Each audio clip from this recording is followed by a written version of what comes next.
My family's been in this business since the 20s, and this building has been here for 100 years before that, so it's really special to us to be in our original space. Nina Bender is proud of the family business. The way Bender preserves history makes me really proud. For instance, you'll notice that the ceilings in the new showroom have an interesting texture. The cement has wood grain imprints from the wood beams that were there for hundreds of years. So it's like the grain of New Haven is still in our building. It's still in our blood, and we're still trying to meet New Haven's needs and meet the people of Connecticut's needs by evolving our business. You also don't know what do things cost. When you're looking at a kitchen or a light fixture, what's that going to cost me? So they've made it easy with price tags throughout the store, so it's simple. So Nina, this is so cool. I feel like we're walking into HGTV in here. I mean, you are! It's so beautiful. Yes, it's Pinterest, it's housed, it's all real life though. You get to touch it and feel it and see if you like it.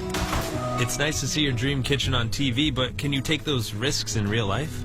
If you like mixed finishes, putting in metal into your backsplash, using a different color finish on your faucet than you would on your knobs, it's a risk, but it pays off because it looks so cool. It looks like an art gallery in your home. And with the new showroom and expansion, Bender has made it easy to find what you need. So downstairs we have tons of vignettes. A lot of them are plumbed and working with running water, where you can see, oh, okay, if I have a brick wall in my space, this color would make a lot of sense. Or I really like this fixture, what tub does it go with?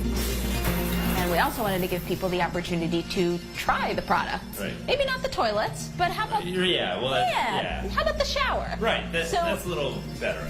No matter what you're looking for, Bender is here to fit your needs. We can give you a really peaceful bathroom for you to just go, at the end of the day, we're doing something good for you. And that makes me feel like I'm making an impact on people's lives.